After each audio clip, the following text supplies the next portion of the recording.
If you've always wanted a Jeep, but not wanted the on-road compromises that the exemplary off-road ability of older models would force upon you, then you'll need to come over all patriotic. Jeep's Patriot is the affordable, practical, new face of the brand. It's often said that it's impossible to buy a genuinely bad car these days, and by and large that's true. But to find a real motherload of terrible vehicles, you've got to go to America. Jump into your rental at LAX and you'll either be weeping about the fact that you'll be sweltering in a plastic dungeon for 2 weeks, or you'll be cackling like a smash robot at the fit and finish of the car you've just received.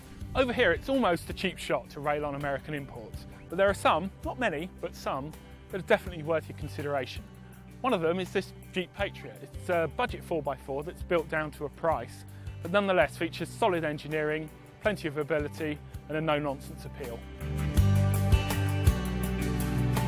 Unlike many of its direct competitors, this Jeep Patriot features a full-time four-wheel drive system.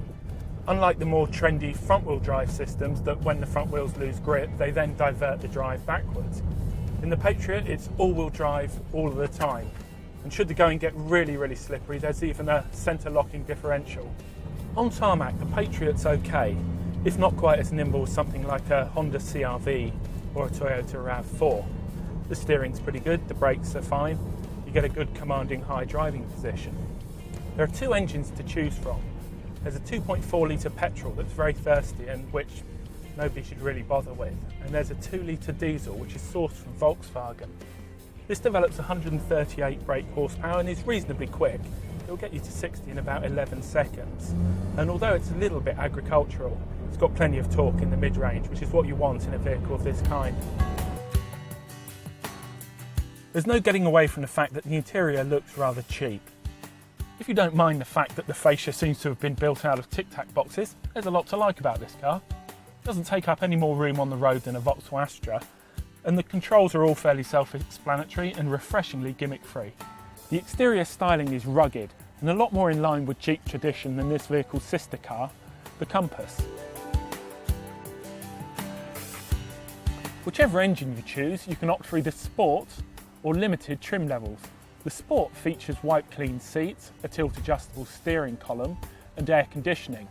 Opt for the Limited as we have and you get a vehicle with front fog lights, part leather trim inside and power folding door mirrors. The range starts at $15,995 if you choose a petrol engine car or $16,995 if you choose the Sport with the diesel engine. Whereas many manufacturers will spend money on gimmicks and electronics inside the car, Jeep has concentrated on the bits that matter, the solid four-wheel drive system and the no-nonsense engine. Most sensible people aren't that interested in driving a 4x4 around town. They'll return about 4 miles per gallon, they're impossible to park and people will spit at you. This Patriot's a little bit different. The diesel engine will return about 42 miles to the gallon and even around town you'll get about 25 and that's better than something like a 1.6 litre Ford car. Emissions are pegged at 180 grams per kilometre, so that's not going to have Al Gore hyperventilating anytime soon.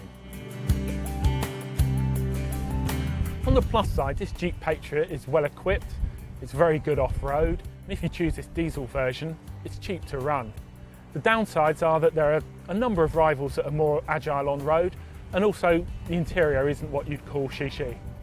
In a market where so many small 4x4s are all about style and fall down on substance, this Jeep is, counter to what you might think, quite the opposite. It's also that rarest of things. It's an American car that works well over here.